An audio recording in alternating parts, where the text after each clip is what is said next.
தேஜஸ் foundation நடத்துகின்ற விழா நல்ல விழாவாக அமைய காரணம் தேஜஸ் தேவி சிலைக்கு அபிஷேகம் செய்து நிகழ்வை தொடங்குவதுதான். நமது பாரத தேசத்தின் புனித நதிகளின் நீராக இந்த நீரை பாவித்து இந்த அபிஷேகம் நடைபெறுகிறது. தேஜஸ் தேவி சிலைக்கு அபிஷேகம் செய்ய முதலில் சரளா சங்கர் சுகுணன் அவர்களை அன்போடு அழைக்கின்றோம். தொடர்ந்து திருமதி சுஜாதா கிருஷ்ணமூர்த்தி அவர்கள், தொடர்ந்து லக்ஷ்மி ராமச்சந்திரன் அவர்கள், திருமதி வள்ளி ஸ்ரீராம் அவர்கள், திருமதி மோகனா சுகதேவ் அவர்களை ஐவரையும் இப்பொழுது அழைக்கின்றோம். ஒவ்வொருவராக தேஜஸ் தேவி சிலைக்கு இப்பொழுது அபிஷேகம் செய்வார்கள்.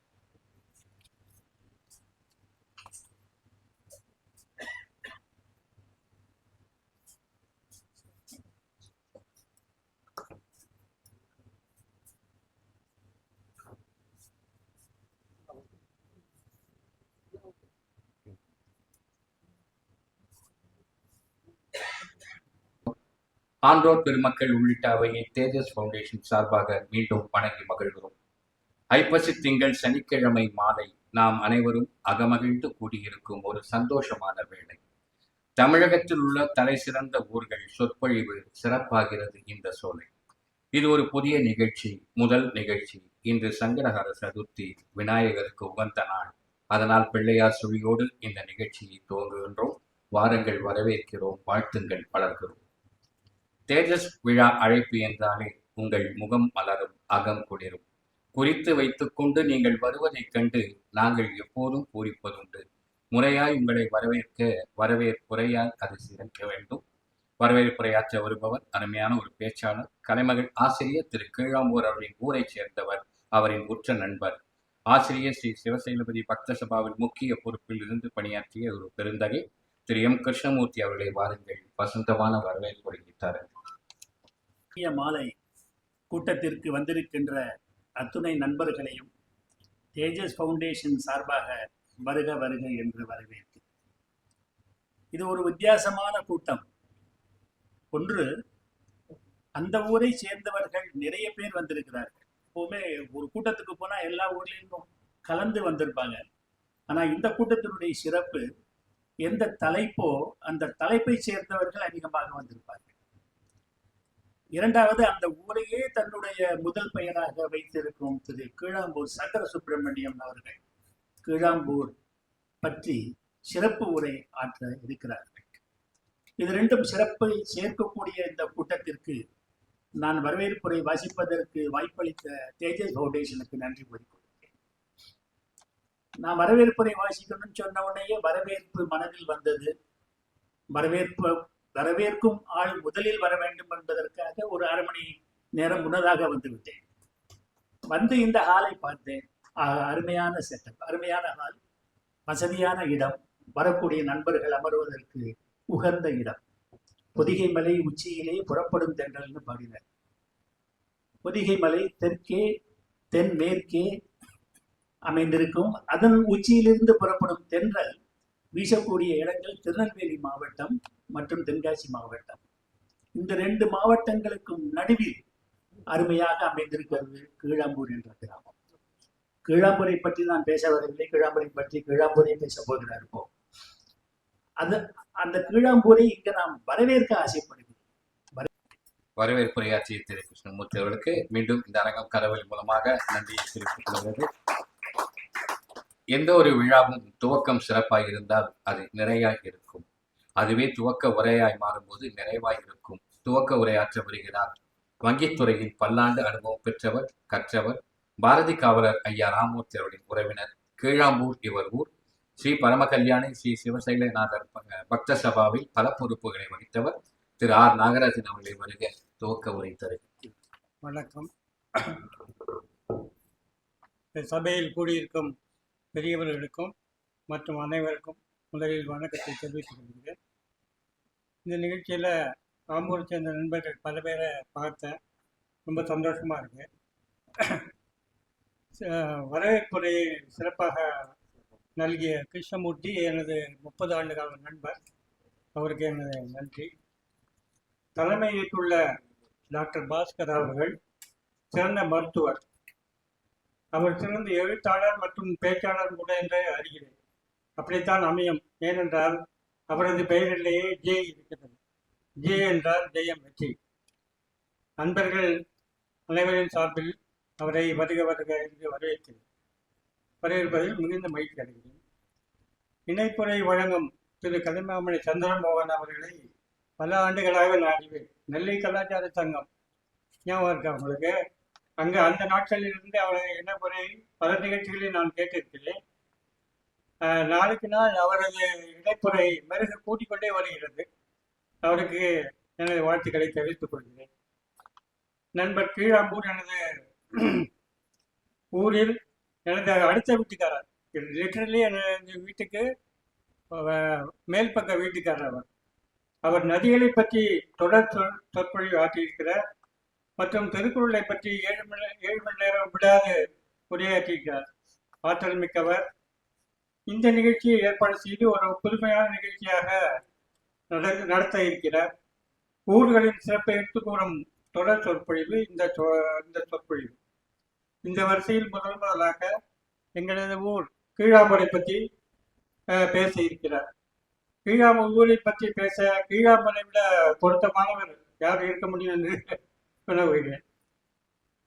கலைமாமணி திரு கீழாம்பூர் அவர்களுக்கு எனது வாழ்த்துக்களை தெரிவித்து, இந்த நிகழ்ச்சியை ஏற்பாடு செய்த தேஜஸ் ஃபவுண்டேஷன் நிர்வாகிகளுக்கு, குறிப்பாக திரு ராஜன் அவர்களுக்கு எனது நன்றியையும் வாழ்த்துக்களையும் தெரிவித்துக் கொள்கிறேன். இது தலைமை உரைக்கான தருணம். தலைமைக்கு தகுதியானவர், இலக்கிய ஆர்வம் மிகுதியானவர். நோய் தீர்க்கும் மருத்துவர் ஒரு முகம், நல்ல படைப்பாளி இன்னொரு முகம் நம்மை வியப்பில் ஆழ்த்தும். தன் பெயருக்கு ஏற்றாற்போல் ஆம் பாஸ்கரன் என்றால் சூரியன் என்று பொருள். சூரிய பிரகாசத்தோடு எப்பொழுதும் இருப்பவர் மருத்துவர் ஜே பாஸ்கரன் அவர்களை வாருங்கள் தரமான தலைமை உரைத்தார்கள். இனிமையான நிகழ்ச்சி. கீழாம்பூர் அவர்கள் நதிக்கரை நாகரிகங்கள் பற்றி, இந்திய நதிகள் ஆல்மோஸ்ட் 2 நதி தான் பாக்கி இருக்கிறாங்க. மீதி எல்லா நதிகளை பற்றியும் அந்த நதிக்கரை நாகரிகங்களை பற்றியும் சொற்பொழிவாற்றி, அடுத்ததாக இந்தியாவிலே உள்ள தலை சிறந்த நகரங்களை பற்றி உரையாற்ற இருக்கிறார்கள். அதன் முதல் நிகழ்ச்சியாக இன்று தொடங்குகிறது. அதற்கு நான் தலைமை வகிக்கிறதுக்கு எனக்கு என்ன தகுதி இருக்கிறது என்று யோசித்து பார்த்தேன். கீழாம்பூர் அவர்களுடைய உரைகளை, சொற்பொழிவுகளை அமைதியாக கேட்கும் தகுதி எனக்கு. அதனால் இந்த கூட்டத்தில் நிச்சயமாக நான் தலைமையேற்க முடியும் என்று நான் நம்புகிறேன். கையில ஒரு குறிப்பு இருக்காது, ரொம்ப அழகா பேசுறார். ஒரு சின்ன உதாரணம் சொல்லணும்னா, கூவம் அப்படின்னு நம்ம ஊர்ல ஒரு நதி இருக்கு. நதின்னு சொன்னா சிரிப்பீங்க இப்போ எல்லாம். ஆனா அந்த கூவம் நதிக்கரையில இருந்த நாகரிகங்கள், அது கரையிலே இருந்த கோவில்கள், அங்கிருந்த அந்த காலத்தை பழக்க வழக்கம், கூவம் டிரான்ஸ்போர்ட்டேஷன், அது போக்குவரத்துக்கு உபயோகமானது என்று எத்தனை செய்திகள் நாம் எங்கு தேடி படித்தாலும் கிடைக்காத தகுதி, அரிய தகவல்களை கொடுக்கக்கூடிய தகவல் களஞ்சியம் அவர். ஸோ அவர் நகரங்களை பற்றி பேச போகிறார் என்று நீங்கள் தலைமை தாங்கணும்னு சொன்ன யாராவது நோன்னு சொல்ல முடியுமா? சொல்லவே முடியாது. ஸோ அப்படி ஒரு வாய்ப்பினை வழங்கிய தேஜஸ் ஃபவுண்டேஷன் திரு ராஜன் அவர்களுக்கும் கலைமகள் ஆசிரியர் கீழாம்பூர் அவர்களுடைய முதற்க நன்றியை தெரிவித்துக் நாம பெரிய ஆளா இருக்க வேண்டிய அவசியம் இல்லை. ஆனா ஒரு பெரிய ஆள் பத்தி நம்ம பேசுறதுக்கு ஒரு வாய்ப்பு கிடைச்சதுன்னா அது பெரிய விஷயம். எல்லாரும் பாரதியா இருக்க முடியாது. ஆனா பாரதியை பற்றி பேச வேண்டும் என்றால் அதுக்கு ஒரு தகுதி வேண்டும். அதற்கு உனக்கு ஒரு வாய்ப்பு கிடைக்கிறதுனா மகிழ்ச்சி அடைய வேண்டும். அந்த மாதிரி தான் இந்த கூட்டத்தில் தலைமை தாங்குவது என்பதை பற்றி நான் பெருமைப்படுகிறேன். நதிக்கரை நாகரிகங்கள் அப்படின்னு பார்த்தா, நாகரிகம் அப்படின்னாலே என்ன அப்படின்னா ஒரு மேன்மையான பண்பாடு. நகர், நாகரம், நாகரிகம், அப்படித்தானே அந்த சொல் வழக்கு வந்தது என்று நாம் படிக்கிறோம். நாகரிகம் என்பது ஒரு நகரை சார்ந்தது. அப்படின்னா கிராமத்தில் இருக்கிறவங்களுக்கெல்லாம் நாகரிகம் கிடையாது சார், அப்படி கிடையாது. கிராமத்து நாகரிகத்திலிருந்து நகரத்து நாகரிகத்திற்கு மேலே போகுது, நகரத்து நாகரிகத்துக்கு இன்னும் மேலே. அது மாதிரி ஒரு பண்பாட்டு சூழலில், ஒரு பண்பாட்டு முறைகளில் ஒரு முன்னேற்றம், மேலும் மேலும் அறிந்து கொள்வது, மேலும் அதுதான் ஒரு நாகரிகம் என்று பொதுவாக சொல்லப்படுது. நாகரிகங்கள் எங்கே பொதுவாக வருகின்றன என்று பார்க்கும்போது நதிக்கரைகள். எங்கேயாவது ஒரு ஊர் இருக்கு அப்படின்னா அந்த ஊர் தண்ணி முக்கியம். தண்ணீர் எதற்கு வேணும்? விவசாயத்துக்கு முதல்ல வேணும், சாப்பாடு. அப்புறம் வீட்டுக்கு வேணும் தண்ணி. தண்ணீர் இன்றி எதுவுமே செய்ய முடியாது. அதனால ஆரம்ப காலத்தில் நாகரிகங்கள் தோன்றிய இடங்கள் எல்லாம் நதிக்கரைகளே. அப்படித்தான் நம்ம ஆரம்பிக்கிறோம். முதல்ல அந்த பள்ளத்தாக்குகள் இருக்கிறதுனால விவசாயம், நீர்வளத்தை அடிப்படையாக கொண்ட பழமையான நாகரிகம் பார்த்தோம்னா மெசபடோமியா, அது வந்து யூப்ரட்டிஸ் டைக்ரஸ், அந்த நதிகளுக்கு நடுவில் ஏற்பட்ட நாகரிகம். அதுபோல ஈஜிப்ட், அந்த காலத்து எகிப்து பார்த்தோம்னா நைல் நதி நாகரிகம், அந்த நைல் நதியை ஒட்டி ஏற்பட்ட நாகரிகம். அதுபோலதான் நம்ம ஊர்ல சிந்து நதியை ஒட்டி ஏற்பட்ட சிந்து சமவெளி நாகரிகம், ஹரப்பா என்று சொல்றோம். சீனாவை பற்றி யோசித்தோமேனா மஞ்சள் நதி நாகரிகம், எல்லோ நதி. ஒரு நதியை சுற்றி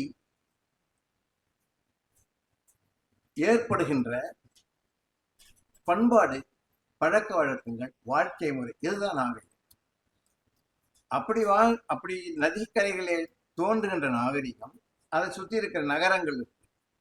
அந்த நகரங்களிலே கொஞ்சம் கொஞ்சம் வித்தியாசம் இருக்கு. தமிழ்நாடே எடுத்துட்டோம்னா மெட்ராஸில் இருக்கிற நாகரிகம் மதுரையில் இருக்குமான்னு சொல்ல முடியும்.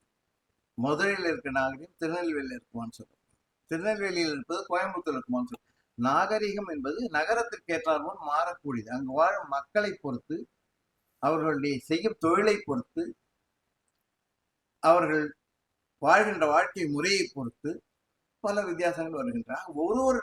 ஒரு நகரமும் தனிப்பட்ட முறையிலே தனித்துவமானவை. அவற்றை பற்றி பேசுவது என்பது அது நாகரிகத்திற்கு அங்கு இருக்கின்ற மக்கள் நாகரிகங்களை பற்றி தெரிந்து கொள்வது அவசியம். இன்றைய விழாவின் இன்றியமையா நிகழ்ச்சி தமிழகத்தில் உள்ள தலை சிறந்த ஊர்கள். நடிகள் பலவற்றை தன் உரையின் மூலம் நம் முன் கொணர்ந்தார். அது இன்னும் வெள்ளமாய் மனதில் தங்கியிருக்க இப்போது ஊர்வலம் வர இருக்கிறார். தலை சிறந்த ஊர்கள் ஏன் தலை சிறந்திருக்கிறது நாம் அறிய வேண்டாமா? தான் பிறந்த ஊராம் கீழாம்பூரின் பெருமையை சிறந்த உரையால் நமக்கு அளிக்க வருகிறார் கலைமகள் ஆசிரியர் கலைமாமணி கீழாம்பூர் அவர்கள்.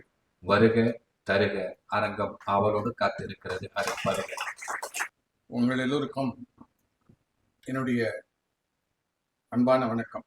இதை துவக்கி வைத்த திரு நாகராஜன் அவர்கள், அவர் சொன்ன மாதிரி எனக்கு பக்கத்து வீட்டுக்காரர், 8 பிள்ளை கூட்டத்தை சேர்ந்தவர். பரத்வாஜ கோத்திரம் என்று, இந்த கோத்திரத்துல 8 பிள்ளை கூட்டம் என்று இருக்கிறதை பற்றிலாம் பின்னாடி நான் விளக்குகிறேன். அதை சேர்ந்தவர், அந்த கூட்டத்தை சேர்ந்தவர், சடவுடையாரை வணங்கக்கூடியவர் திரு நாகராஜன் அவர்கள். அதே மாதிரி வரவேற்புரை சொன்ன நம்முடைய கிருஷ்ணமூர்த்தி அவர்கள் பரமகல்யாணி பக்த சபையில முக்கியமாக இப்பொழுதும் விஷயங்கள்லாம் காரியங்கள் எல்லாம் செய்து கொண்டிருக்கிறார். தலைவராகவும் இருந்தவர். அவர் எங்க ஊருக்கு முக்கியமான தெய்வங்கள் என்பது ஒன்று ஸ்ரீ பரமகல்யாணி அம்பாள், சிவசைலநாதர், இன்னொன்று சடவுடையார். ஆகவே இந்த 2 பேருமே மேல வந்திருக்கிறார்கள் என்று நான் நினைக்கிறேன். நம்முடைய உரையை துவக்க போகிறோம். அந்த உரைக்கு இந்த 2 பேருமே வந்து ஆசீர்வாதம் செய்கிறார்கள் என்று நான் நினைக்கிறேன்.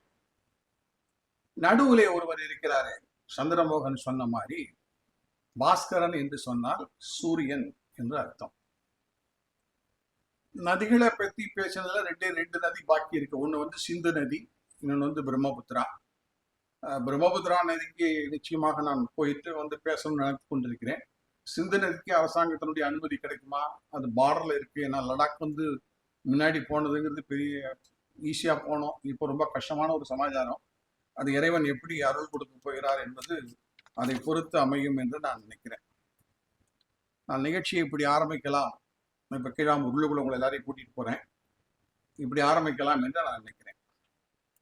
ஒரு 5-6 வருடங்களுக்கு முன்பாக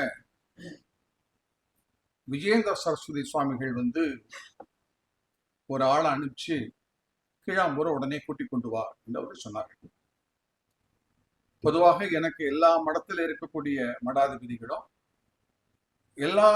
எங்கெங்கெல்லாம் அருளாளர்கள் இருக்கிறார்களோ எல்லா அருளாளர்களையும் நான் போய் பார்ப்பது வழக்கமே. நான் பத்திரிகையில் ஆசிரியராக இருக்கின்ற காரணத்தினால பல பேரை பேட்டி எடுக்கக்கூடிய வாய்ப்பு, சில பேர்கிட்ட ரொம்ப நெருக்கமாக இருக்கக்கூடிய வாய்ப்பு. அந்த மாதிரி சிங்கேரி ஆச்சாரியோட என்னுடைய குருபீடம், அந்த மாதிரி காஞ்சிபுரத்துல இங்க பக்கத்துல இருக்கு. அவங்கள்ட்டையும் ரொம்ப நெருக்கம். ஜெயேந்திர சரஸ்வதி சுவாமிகள்கிட்ட ரொம்ப நெருக்கமாக இருந்தவர்களே நானும் வருவேன். இவர் திடீர்னு ஒரு நாள் என்னை கூப்பிட்டார். நான் போனேன். போன உடனே சன்னியாசிகளை பற்றி எல்லாம் என்கிட்ட பேசினார். பொதுவா சங்கர மடங்கள்ல வந்து நாங்க சந்நியாசம் கொடுக்கறதே ரொம்ப பெரிய அதிசயம். அது சங்கரர்கள் வழிவந்த மடம். நிறைய மடங்கள்ல சன்னியாசம் கொடுக்குறாங்க. 1.25 ரூபா வாங்கிட்டு கொடுக்கக்கூடிய சன்னியாசம் கூட நாட்டுல நிறைய இருக்கு. நான் அதை பத்தி சொல்லல.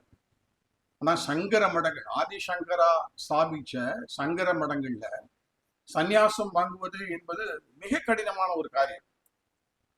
பட்டத்துக்கு வருது அப்படிங்கிறது அது வேற விஷயம். பொதுவாக சிங்கேரி மடத்துல ஒரு 4 பேர் இருப்பாங்க. அதே மாதிரி காஞ்சிபுரம் மடத்துல இப்போ ஒரு 3 பேர் இருக்காங்க. ரொம்ப ஆளை பார்த்து பார்த்து அவங்களுக்கு அந்த குவாலிஃபிகேஷன் இருக்கா, அவ அதுல வந்து திறமா இருப்பார்களா அப்படிங்கிறத பார்த்து தான் அவங்களுக்கு சன்னியாசம் கொடுப்பாங்க. அதோடு மட்டும் இல்ல, நிறைய கண்டிப்பு வேற. டக்குன்னு வெளியில போக முடியாது, எல்லாரோடையும் கலந்து பேச முடியாது. ஆகவே இந்த சன்னியாசிகளுக்குரிய லட்சணத்தோடு இருக்கிறவர்களை அவங்க வந்து ஐடென்டிஃபை பண்ணி அவங்களுக்கு தான் சன்னியாசம் கொடுப்பார்கள். சாமிஜி எங்கிட்ட பேசினார். பேசிவிட்டு சங்கர மடத்திற்கு கீழாம்பூரிலிருந்து ஒரு சன்னியாசி வருகிறார் என்று சொன்னார். இப்போ ஒரு நிறைய பேருக்கு எங்க உலகங்களுக்கு யாருக்கும் தெரிஞ்சிருக்கிறதுக்கான வாய்ப்பு இல்லை. அதனால தான் இதை நான் சொல்றேன் ஆரம்பத்துல. எனக்கு ரொம்ப தூக்கி வாரி போட்டது. நான் யாருன்னு கேட்டேன். சுவாமிகள் சொன்னார், சன்னியாசம் எல்லாம் கொடுத்தாச்சு, நீ நாளைக்கு கழிச்சோ வந்து சேரு, நான் காஞ்சிபுரத்துக்கு போனதுக்கு அப்புறம் வான்னு சொல்லி கிளம்பி போயிட்டார். நான் ஒரு வாரம் கழிச்சு சுவாமிகள் அங்க போனதற்கு பிறகு நானும் என்னுடைய மாமா பையன் கௌசிக் ராஜான்னு பேருங்க, நிறைய பேருக்கு அவரை தெரியும், சிறுகதைகள் எழுதுவான், கட்டுரைகள்லாம் எழுதுவான். நாங்க 2 பேரும் கிளம்பிங்கிறது அங்க போனோம். போய் விஜயேந்திர சரஸ்வதி சுவாமிகளை பார்த்து நமஸ்காரத்தை பண்ணேன். பண்ணிட்டு சுவாமிகளுக்கு நான் எதுக்காண்டியா வந்திருக்கேன்னா, ஏதோ ஒரு எங்க ஊர் சன்னியாசின்னு சொன்னேன், அவர் யாருன்னு நான் பார்க்கணும், அதுக்காகத்தான் நான் வந்திருக்கேன் அப்படின்னு சொல்லி அவர்கிட்ட ஒரு உத்தரவை கேட்டேன். உடனே ஒருத்தர் கூப்பிட்டு இப்படியே அவரை கொண்டு போய் காமின்னு சொன்னார். நான் நேராக உள்ளுக்குள்ள போனா ஒரு நிமிஷத்துல நான் அசந்து போனேன். ஏன்னா என்னுடைய உறவினர் அவர். அவரை பார்த்த உடனேயே எனக்கு வந்து அவருடைய பேரை உச்சரிக்க தோணுது. அவர் சுவாமிகள் என்பதை நான் மறந்துட்டேன். ஏன்னா நாங்க ரொம்ப நெருக்கமாக இருந்தவர்கள் அப்படிங்கிறதுனால அவர் வந்து ஒரு சன்னியாசம் வாங்கியிருக்கிறார், அவர் ஒரு சாமிகளுங்கிற ஒரு நினைப்பே எனக்கு சுத்தமா மறந்து போச்சு. என்ன சீதாராமன் அப்படின்னு ஆரம்பிச்சிட்டேன் நான். கீழாம்பூரில் இருக்கக்கூடிய சீதாராமன், ஸ்ரீதருடைய சித்தப்பா. பல பேர்களுக்கு சொல்லணுமானா ஸ்ரீதருடைய சித்தப்பா, டீலர் வீட்டுல இருந்து அடுத்த வீடு, அந்த வீட்டினுடைய சீதாராமன். ஆம்பூர்ல பஜன சம்பிரதாயத்தை முதல்ல ஆரம்பிச்சு வச்சவர் அவர் தான். அதுக்கப்புறம் மகாதேவன், அதுக்கப்புறம் ஒவ்வொருத்தரா வடக்கு திரு தெற்கு திரு எல்லாத்துலயும் பஜன சம்பிரதாயத்தை ஆரம்பித்தார்கள். அவர் சுத்தமல்லியில ரொம்ப நாளைக்கு போய் இருந்தார். இந்தியா சிமெண்ட்ஸ்ல வந்து ஒரு வேலை பார்த்தார். சீதாராமன் வந்து இந்தியா சிமெண்ட்ஸ்ல வேலை பார்த்தார். இன்னொன்னு உங்களுக்கு ஒரு பரபரப்பான செய்தி சொல்ல வேண்டும் என்று சொன்னால், அந்த சீதாராமனுடைய பேத்தி தான் சிஏ படிச்சுட்டு ஒரு கார்பரேட் கம்பெனியில பெரிய லெவல்ல வேலை பார்த்துட்டு ஒரு சாதாரணமான ஒரு வாத்தியார், அதாவது புரோகிதம் பண்ணக்கூடியவரை திருமணம் செய்து கொண்ட பெண்மணியும் அவள் தான். கீழாம்பூரை சேர்ந்த பெண்மணி தான். ஒரு சாதாரண ஒரு புரோகிதம் செய்யக்கூடியவரை, ஒரு சிஏ படிச்சு ஒரு பெரிய கார்பரேட் கம்பெனில லேக்ஸ் அண்ட் லேக்ஸ் சம்பளம் வாங்கக்கூடிய ஒரு பெண்மணி, எனக்கு இது மாதிரியான ஒரு புரோகிதம் செய்யக்கூடிய ஒருத்தர் தான் எனக்கு மாப்பிள்ளையாக வேண்டும் என்று சொல்லி திருமணம் போன வருஷம் நடந்தது. நீங்க எல்லாரும் வாட்ஸ்அப்லயும் இதுலயும் நீங்க பார்த்திருப்பீங்க. அவருடைய தகப்பனார் தான் இந்த சீதாராமன். சோ எனக்கு பார்த்த உடனே அவருக்கு உடனே என்னுடைய தாத்தா திருமங்கலம் சுப்பியாயர் அவர்களை குட்டிப்பா என்று நிறைய பேர் சொல்வார். வந்திருக்கக்கூடிய அப்பாத்தரை கூட அப்படித்தான் அழைப்பார், குட்டிப்பா என்று தான் சொல்வார். சோ அவர் என்ன பண்ணார், பக்கத்துல இருக்கிற சாமிகள் எல்லாரையும் கூப்பிட்டு 2-3 பேரையும் கூப்பிட்டு, இது யார் தெரியுமா, இது எங்க ஊரு, எங்க குட்டிப்பாவோட பேர் அப்படின்னு சொல்லி அவர் அறிமுகப்படுத்த ஆரம்பிச்சிட்டார். அப்புறம் நான் அவரை தனியா கூட்டிட்டு போய், நானே தப்பா ஏதோ சீதாராமன் வாயில சொல்லிவிட்டேன், நான் உங்களை சுவாமிகள் சொல்லி நமஸ்காரம் பண்ணணும், நீங்க யார்கிட்ட இனிமே வந்து உறவுகளை சொல்லாதீங்க, ஏன்னா அதெல்லாம் கடந்துட்டீங்க. நீங்க வந்து ஆசிரமத்துக்கு வந்தாச்சு, இங்க காஞ்சிபுரம் ஆசிரமத்திற்கு வந்தாச்சு, அதனால அதையெல்லாம் கடந்த ஒரு மனிதர் நீங்கள் அப்படின்னு நான் சொன்ன பொழுது அவருக்கு வந்து அவர் அப்படிதான் இருப்பார். அது ஒரு மாதிரியான ஒரு நிலை, சுவாமிகள் நிலையும் தாண்டின ஒரு நிலை, பயங்கரமான சுத்தகதி. அவரை பத்தி எத்தனை பேர் இங்க பார்த்திருப்பீர்கள் என்று எனக்கு தெரியாது. அப்பாத்திர பார்த்திருப்பார், மற்ற எத்தனை பேர் பார்த்திருப்பாங்கன்னு எனக்கு தெரியாது. உங்க கிளாஸ்மேட்? ஓ சரி, ரொம்ப சந்தோஷம் எனக்கு. ஸோ அது மாதிரியான ஒரு மனிதரை பார்ப்பது என்பது ரொம்ப அரிது. அப்படி ஒரு சுத்தமான, ஒரு மிகவும் ஒரு அந்த பூமியே, அந்த பூமி கிட்டக்க நீங்க போன கீழாம்பூருக்கு போனால்தான் கீழாம்பூருடைய அருமை தெரியும். நான் எங்க ஊருங்கிறதுக்காக நான் சொல்லல. அந்த ஊர்ல கிடைக்கக்கூடிய அந்த ஊருடைய காற்று, அந்த ஊர்ல இருக்கக்கூடிய தண்ணீர், அப்புறம் அந்த ஊர் போனா கிடைக்கக்கூடிய ஒரு வைப்ரேஷன், அதை நம்ம பார்த்தா தான் அதனுடைய அருமை என்ன என்பது நமக்கு தெரியும். தமிழக அரசு கல்வெட்டு சம்பந்தமாக ஒவ்வொரு மாவட்டத்திற்கும் அவர்கள் கல்வெட்டுகள் என்னெல்லாம் கல்வெட்டு இருக்கு, அது எப்படி இருக்கு, என்ன ஏதுங்கிற நிறைய விஷயங்களை கொடுத்துருக்காங்க. நம்ம ராஜராஜ சோழனை பற்றி ரொம்ப பெருமையாக பேசுகிறோம். சோழ சக்கரவர்த்திகளில ரொம்ப பெரிய மனிதர் ராஜராஜ சோழன். இந்த ராஜராஜ சோழன் அவருடைய ஆட்சி என்பது ஒரு பொற்கால ஆட்சியாக இருந்த ஒரு காலகட்டம். கல்கியுடைய கதையில கூட நீங்கள் அதையெல்லாம் பற்றி ரொம்ப பிரமாதமாக நீங்கள் படித்திருப்பீர்கள். இந்த ராஜராஜ சோழன் கட்டிய முதல் கோவில் இது எனக்கு ரொம்ப காலமாக இதை ஒரு ஆய்வு செய்ய வேண்டும் என்று நினைத்து அந்த ஆய்வுல நான் தொடங்கினேன். எனக்கு உதவிகரமாக செங்கோட்டை ஸ்ரீராம் என்று ஒருவர், அவரும் நானும் சேர்ந்து தஞ்சாவூர்ல இருக்கக்கூடிய கோவிலையும் போய் பார்த்தோம். திருநெல்வேலி மாவட்டத்தில் இருக்கக்கூடிய கோவிலையும் பார்த்தோம். ராஜராஜ சோழனுடைய ஆட்சி என்பது மிக பரந்த ஒரு ஆட்சியாக அவன் திருநெல்வேலி முடிய அவனுடைய படையெடுப்புகள் இருந்திருக்கிறது. அவன் சோழனுடைய ஹிஸ்டரியை நீங்க அடிச்சு பார்த்தா தெரியும். சதாசிவ பண்டாரத்தா, கே.ஏ. நீலகண்ட சாஸ்திரி, மயிலை சி.டி. வெங்கடசாமி இவாளை போன்ற சரித்திர ஆய்வாளருடைய நூல்களை படித்தால்தான் எது சரித்திரம் என்பது நமக்கு தெரியும். அதுல என்ன ஒரு பெரிய ஸ்பெஷல் என்று கேட்டால், ராஜராஜ சோழன் முதலாக கட்டிய கோவில் எது என்று கேட்டால் தஞ்சை பெரிய கோவில் அல்ல. அவன் முதலாக கட்டிய கோவில் கீழாம்பூர்ல இருக்கக்கூடிய அயன் திருவாலீஸ்வரத்தை தான் முதலாக அவன் கட்டிக்கிறான். அயன் திருவாலீஸ்வரன் கோவில் தான் ராஜராஜ சோழன் கடனா நதியினுடைய கரையிலே இருக்கக்கூடிய கோவில். அது சாதாரணமான அந்த நதிக்கே மிகப்பெரிய ஒரு சிறப்பு. அந்த நதியினுடைய கரையில இருக்கக்கூடிய ஒரு கோவில். ஒரு காலத்துல அயன் திருவாலீஸ்வரம்,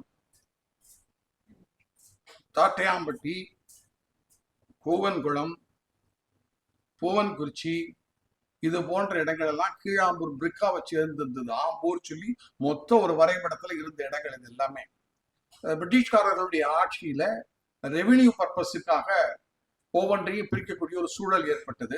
அந்த அயன் திருவாலீஸ்வரத்தை கீழாம்பூர் மக்கள் என்ன சொல்வார்கள் என்று கேட்டால் காக்கையநல்லூர் என்று அழைப்பார்கள். காக்கநல்லூர் என்று அந்த ஊரை சொல்வார்கள். அந்த ஊர்ல கடனா நதியினுடைய கரையில் தான் அவன் முதல்ல அவன் பட்டம் ஏற்றுக்கொண்ட 4வது ஆண்டுல ஆரம்பிக்கிறான் அந்த கோவிலை கட்டுறதுக்கு. பட்டம் வாங்கிட்டு 8 ஆண்டுகள் கழித்த பிறகுதான் தஞ்சை பெரிய கோவிலை கட்டுறதுக்கு ஆரம்பிக்கிறான். ஆகவே ராஜராஜ சோழனை நம்ம நினைக்கும் பொழுது கீழாம்பூரையும் சேர்த்து நினைக்கக்கூடிய ஒரு சூழல் ஏற்படும்.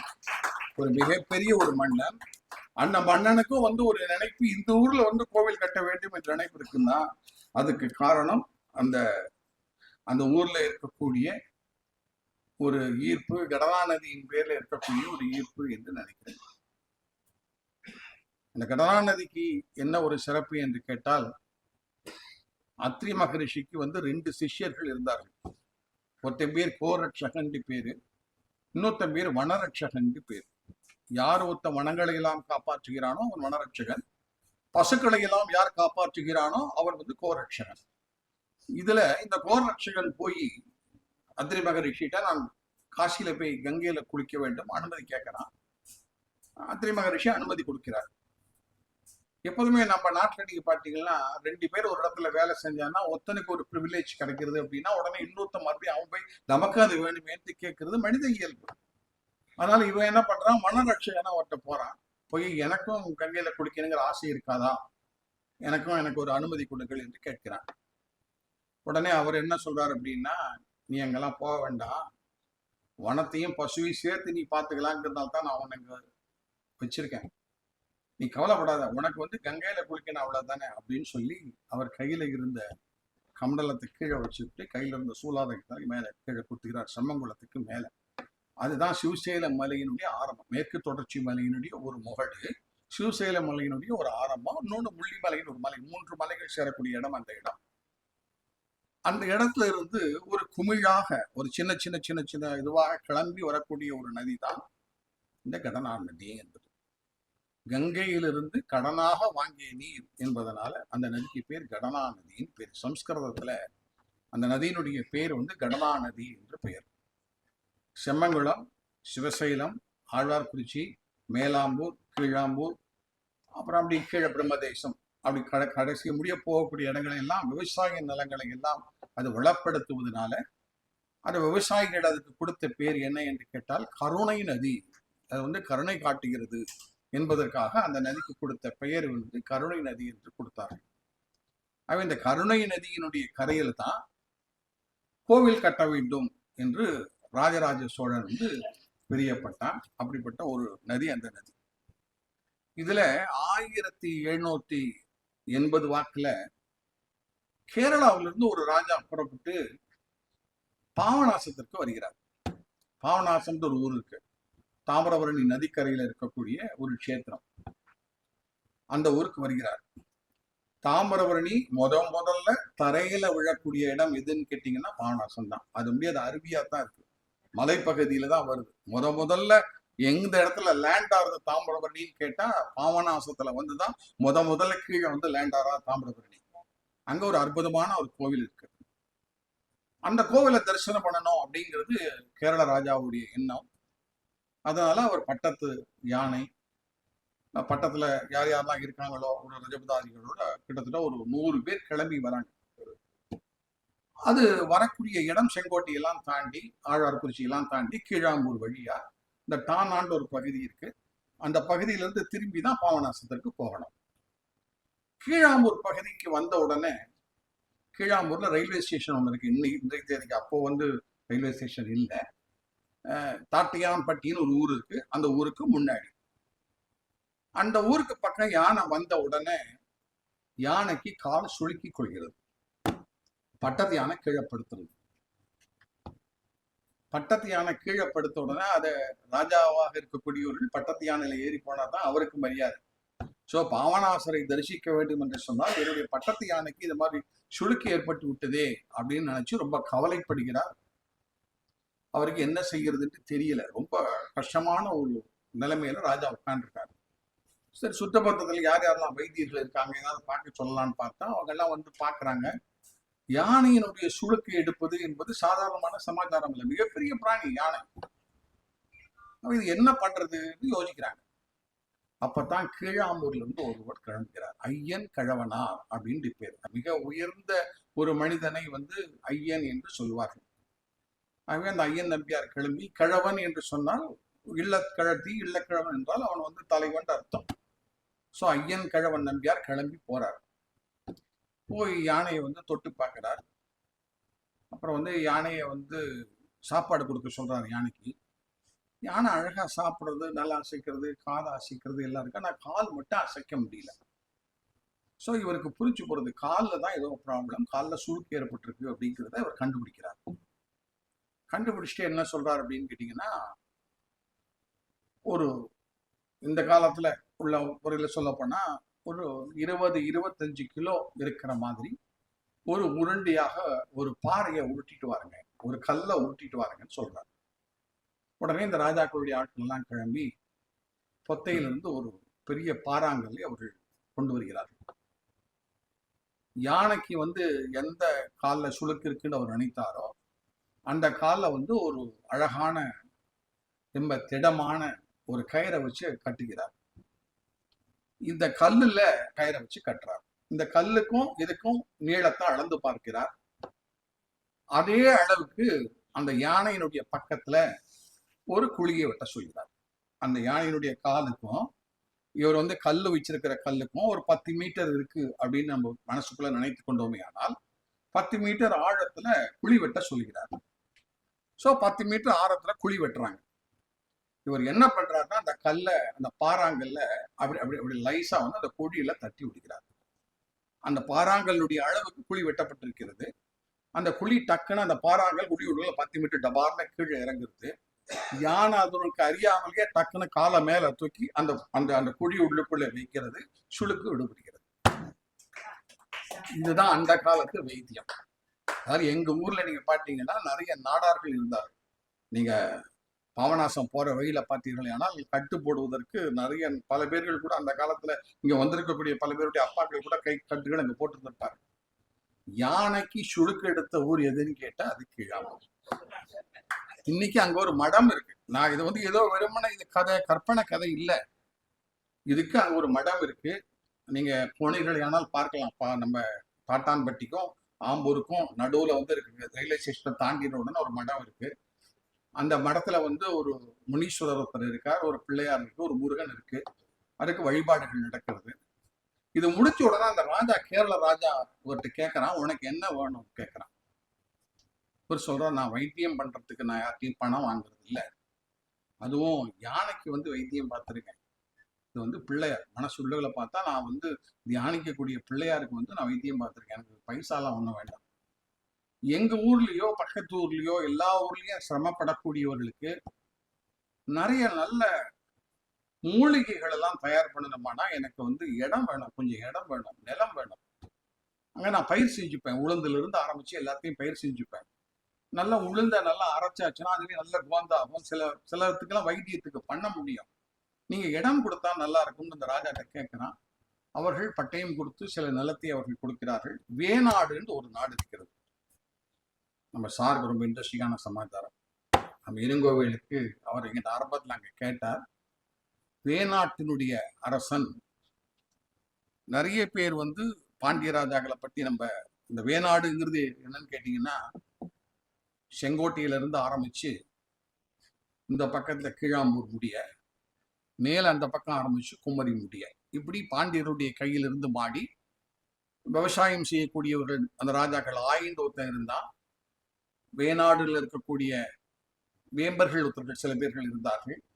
இவங்க 2 பேரும் சேர்ந்து மாறி மாறி ஆட்சி பண்ணக்கூடிய காலங்கள்லாம் இருந்தது. நீங்க அதெல்லாம் போய் பார்த்தீங்கன்னா நீலகண்ட சாஸ்திரியுடைய புஸ்தகத்துல வந்து நீங்க அதையெல்லாம் பார்க்கலாம். இதுல 2 கல்வெட்டுகள் கீழாம்பூர்ல இருந்து எடுத்திருக்காங்க. ஒரு கல்வெட்டு வந்து பூங்குறிச்சி குளத்துல 519, கல்வெட்டினுடைய எண் வந்து 519. இன்னொன்னு வந்து கீழாம்பூர்ல இருக்கக்கூடிய சத்திரத்துல, வடக்கு தெருவில் இருக்கக்கூடிய சத்திரத்துல எடுக்கப்பட்ட கல்வெட்டினுடைய எண் 518. இந்த 2 கல்வெட்டும் பேசக்கூடிய விஷயங்கள் 2 விஷயங்கள். ஒண்ணு வந்து சிவசேலம் கோவிலுக்கு எவ்வளவு நிலங்கள் தானமாக கொடுக்கப்பட்டன, ஊர்ல எப்படி கட்டமைப்புகள் இருந்தது, யார் யார் என்னெல்லாம் பண்ணினாங்க என்பதை சொல்லக்கூடிய ஒரு கல்வெட்டு. அது வந்து கல்வெட்டு எண் 519 பூங்குறிச்சி குளம். அதுல ஆம்பல் பூக்கள் அதிகமாக மலர்ந்த ஒரு காரணத்தினால பூங்குறிச்சி குளத்துல ஆம்பல் பூக்கள் சங்க காலத்திலிருந்து பேசக்கூடிய ஒரு மலர். ஸோ ஆம்பலூர் அப்படின்ட்டு அந்த ஊருக்கு பெயர் கொடுக்கப்பட்டு பின்னாடி ஆம்பலூர் என்பது மருவி ஆம்பூர் ஆனதாக இலக்கிய ரீதியாக ஒரு பேச்சுக்கள் சொல்லும்போது அப்படி சொல்வார்கள். இதுல 518 சத்திரத்துல கிடைத்த ஒரு கல்வெட்டுல வேநாட்டு அரசன் ரவிவர்மன் அப்படின்னு சொல்லி அவருடைய காலகட்டத்தை நான் பார்த்தேன்.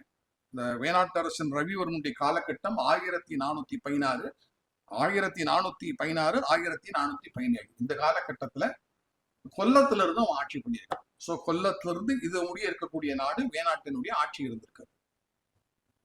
அவனுடைய ஆட்சியில அவனுக்கும் அவனுடைய பட்டத்து அரசிக்கும் ஒரு சின்ன பிணக்கு ஏற்படுகிறது.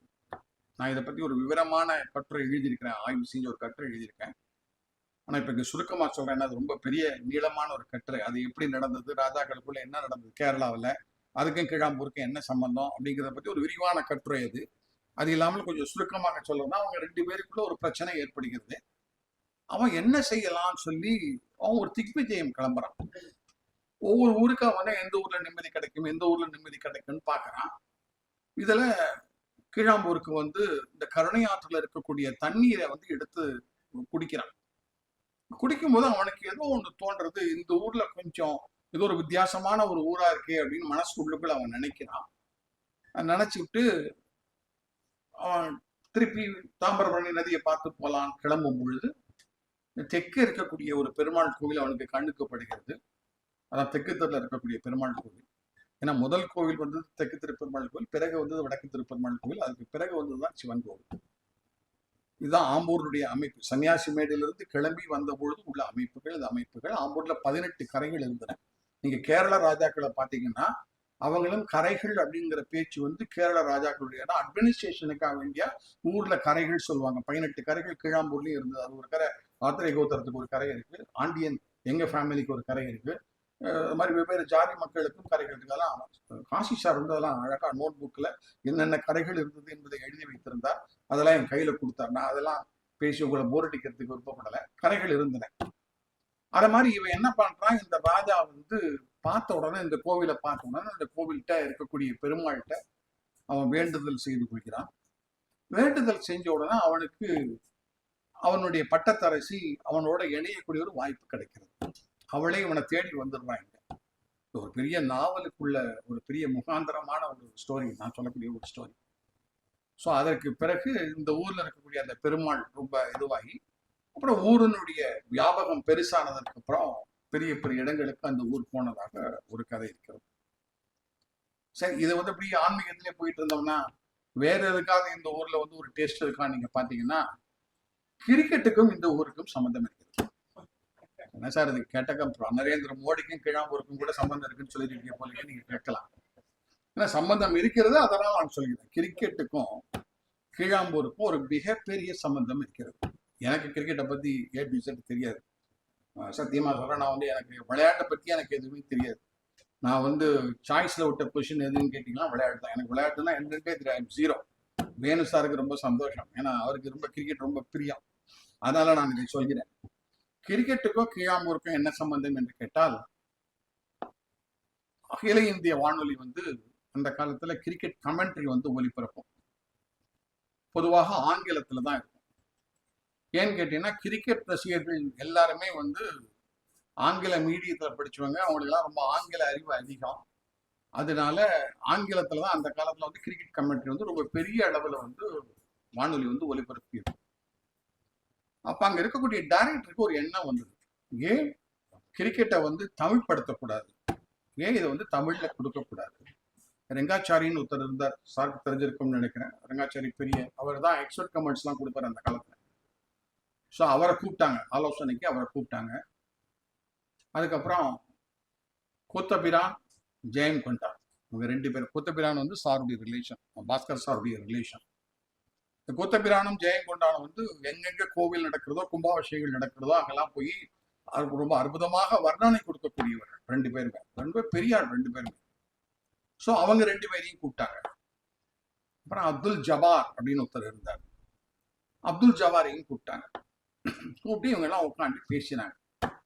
நம்ம வந்து தமிழ்ல வந்து கமெண்ட்ரி கொடுக்கணும், தமிழ்ல வந்து கமெண்ட்ரி செஞ்சா நல்லா இருக்கும் அப்படின்னு டைரக்டர் சொல்றாரு. உடனே அப்துல் ஜபார் சொல்றார், சார் இதெல்லாம் சரிதான், நாங்கள்லாம் தமிழ்ல பண்ணிடுவோம், ஆனாலுமே கூட இதுக்கெல்லாம் ஒரு கனெக்டாவது கிரிக்கெட்டுடைய டெக்னிக்ஸும் நல்லா தெரிஞ்சிருக்கணும். அதோட மட்டும் இல்ல, தமிழ்ல இருக்கக்கூடிய விஷயங்கள் வெறுமனே எங்களுக்கு தெரிஞ்ச தமிழ்ங்கிறது வேற, அதோட ரொம்ப அற்புதமா தமிழ்ல கூக்கிற மாதிரி மொழிபெயர்ப்பு திறனும் இருக்கக்கூடிய ஒருத்தர் இருந்தா நல்லா இருக்கும். கொத்தபிரானுக்கும் ஜெயகொண்டானுக்கும் ஆன்மீக ரீதியாகவும் மற்ற விஷயங்களை சொல்றதுக்கும் அவங்களால நல்லா முடியும். ஆனா கிரிக்கெட்ல இதை கொண்டு இணைக்கும் பொழுது, ஏன்னா கிரிக்கெட் ரசிகர்கள் ரொம்ப சென்சிட்டிவான ஆட்கள். ஸோ இதை பண்ணணுமானா இதுக்கு ஏற்ற ஒரு மனிதரை நம்ம பிடிச்சிட்டு வரணும் சார் என்று சொன்ன உடனே அப்துல் ஜபார் தான் அந்த இதை முன்வைக்கிறார். முன் வச்ச உடனே அப்ப இவர்களுக்கெல்லாம் தெரிந்த மனிதர் தான் V Ramamurthy IAS. V Ramamurthy IAS கிரிக்கெட்ல மிக கரை கண்டவர், ஹிந்துல எழுதியவர், கீழாம்பூரை சேர்ந்தவர். அதான் விஷயம்.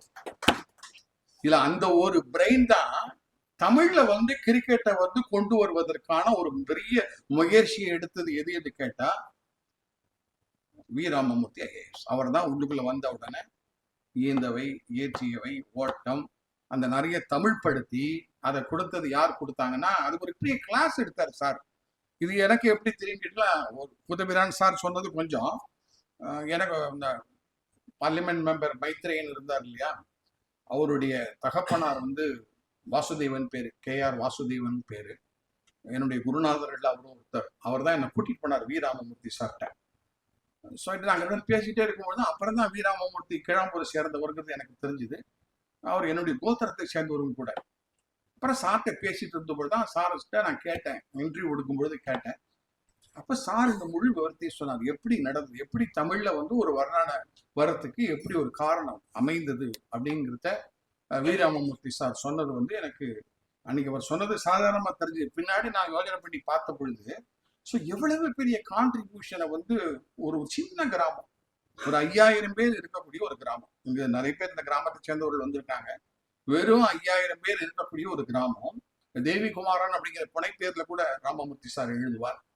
ஸோ அவர் வந்து தான் கிரிக்கெட்டுக்கு வந்து தமிழ் கிரிக்கெட்டுக்கு ஒரு முக்கியத்துவம் கொடுத்தது யாருன்னு கேட்டா வி ராமமூர்த்தி ஐஏஎஸ். அவர் வந்து கீழாம்பூரை சேர்ந்தவர்.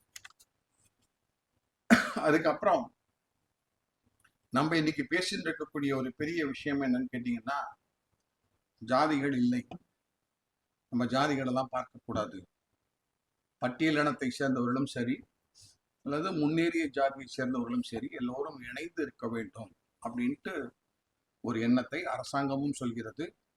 நாமும் எல்லா இடத்திலும் பேசிக்கொண்டிருக்கிறோம். ஆனால் இதற்கெல்லாம் முன்மாதிரியாக வழிகாட்டிய ஒரு கிராமம் எது என்று கேட்டால் அதுவும் கீழாம்பூர் கிராமம் தான். அப்பதான் அவங்களுடைய கோவில் வருகிறது. சடையுடையார் அப்படின்னு ஒரு கோவில் இருக்கு. அந்த கோவிலுக்கு வந்து வருஷா வருஷம் தை மாசத்துல வந்து வெள்ளிக்கிழமைகளில பூஜை செய்வார்கள். நான் அந்த கதையை மட்டும் சொல்றேன், ஏன்னா பரமகல்யாணி கதை வந்திருக்கக்கூடிய எல்லாருக்கும் நல்லா பேருக்கு தெரிஞ்சிருக்கும். களக்காடுங்கிற ஊர்ல இருந்து கிளம்பி ஒரு பெண்மணி, கீழாம்பூரை சேர்ந்த பெண்மணி கிளம்பி வராங்க. பிரசவத்தோட வராங்க, பிரசவ வேதனையோடு வராங்க. அப்படி வரும்பொழுது பாப்பான்குளம் அப்படிங்கிற ஊர்ல அவங்களுக்கு தாங்க முடியல, பிரசவ வலி தாங்க முடியல. அவங்க கூட வந்த அப்பாவுக்கு என்ன செய்யறதுன்னு தெரியல. ஸோ அந்த நேரத்துல தேவதையை வேண்டிக்கிறார். அப்போ பொற்சடர்ச்சியாக தலையில வந்து ஒரு கோல்டன் ஹேரோட ஒரு லேடி வராங்க. வந்து இவங்களுக்கு பிரசவம் பார்க்கறாங்க. பிரசவம் பார்த்துட்டு அவங்க கிளம்பிடுறாங்க. அப்புறம் ஒரு அசிரீரி வந்து நான் தான் சடவுடையாராக வந்தேன்னு சொல்லி ஒரு இடத்துல வந்து சடவுடையாரை வந்து ராஜா பார்த்தாங்க. அவங்க வந்து பிரதிஷ்டை செய்யறாங்க. பாப்பான்குளம் அப்படிங்கிற ஒரு ஊர்ல, கல்டைக்குறிச்சி பக்கத்துல இருக்கு. இது வேற பாப்பாங்குளம் திருநெல்வேலி டிஸ்ட்ரிக்ட்ல 2 பாப்பான்குளம் இருக்கு. இது கல்டைக்குறிச்சி பக்கத்துல இருக்கக்கூடிய ஒரு பாப்பான்குளம், கீழ பாப்பான்குளம். ஸோ அந்த கோல்டன் ஹேர் வச்சிருந்த லேடி வந்து அங்க வந்து ஒரு ஹரிஜன் லேடி, பட்டியல் இனத்தை சேர்ந்த ஒரு பெண்மணி. ஸோ இவங்களுக்கு கீழாம்பூர்ல இருக்கக்கூடியவர்களுக்கு என்னன்னா, ஸோ அந்த பட்டியல் இனத்து மக்களுக்கு நாம் முழுமையான ஒரு மரியாதையை கொடுக்க வேண்டும் என்று நினைத்து ஒவ்வொரு ஆண்டும் அவர்களை வந்து தை பொங்கலுக்கு ஊருக்கு அழைச்சி அந்த ஒரு வருஷத்துக்கு முழுசு என்ன அவங்களுக்கு எக்ஸ்பெண்டிச்சர் ஆகுமோ அதை நெல்லாக கொடுப்பார்கள்.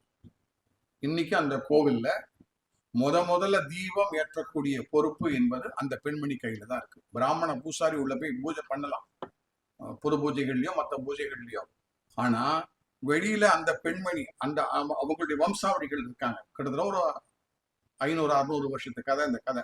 ஸோ இவங்கெல்லாம் ஒரு 25-30 குடும்பத்தை சேர்ந்தவர்களாக இருப்பார்கள். நீங்க வந்திருக்கக்கூடிய பரத்வாஜ கோத்திரத்தை சேர்ந்த மற்றவங்களும் இருப்பீங்க. அவங்க எல்லாம் ரொம்ப ஒரு 25-30 தலைமுறைக்கு முன்னாடி நடந்த ஒரு கதை.